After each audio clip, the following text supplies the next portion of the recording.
We've been keeping our focus non-stop on the back-to-back murders that have been reported in the state of Karnataka as far as the Praveen murder case is concerned. Now more news coming in on how the entire case has been handed over to the NIA. Deepak, my colleague, is joining us with more details. Now Deepak, just very recently we broke down the sensational details that came in. Remember, 2 accused have been arrested. Now a direct link has emerged of the PAY to the accused as well. And more details that have emerged with regards to how one of the accused father was formerly working in Praveen's shop, and now the case has been handed over to the NIA. We're picking up some fast-paced developments.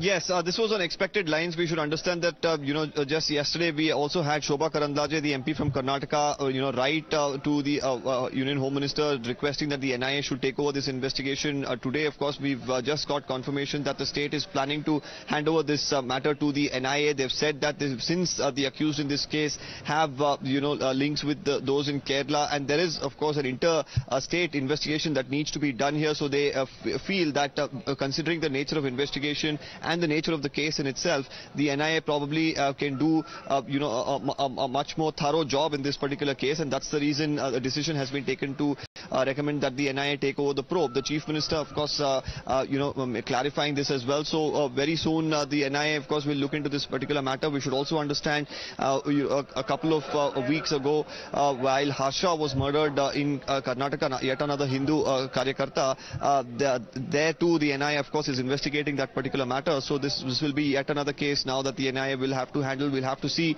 once their investigation begins what sort of details emerge apart from that the police have already right now managed to get.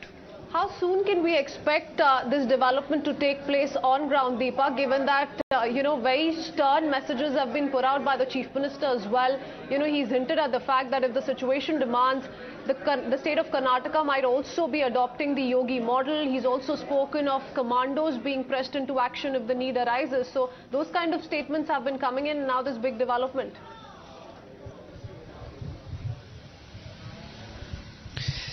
Yes, while he did hold that midnight press conference, cancelling his one-year celebrations, he did make a mention that a special task force of sorts will be set up, which will have special ammunition training, special intel inputs, and moreover will act like an anti-terror squad to tackle organizational crime.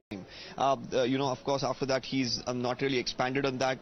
We are expecting a meeting to be held, but meanwhile, the NIA now is going to be taking over the investigations in this particular murder. We'll have to see how the opposition really react to this, whether they will demand that, now since there have been 3 cases or 3 murders in the coastal belt in the last 10 days, whether they will demand that all the 3 cases be handled by the NIA. So, these are things that we could expect, in the next 24 hours. Reactions, of course, could come in thick and fast. Yes. But at this point in time, assurances have come in from the government and the Chief Minister that the police have been given a free hand to investigate freely all the 3 crimes involved. We'll have to see and the Chief Minister has promised early action and has said that justice will be delivered with regards to all of these murders. Deepak, I thank you for joining us with all those details.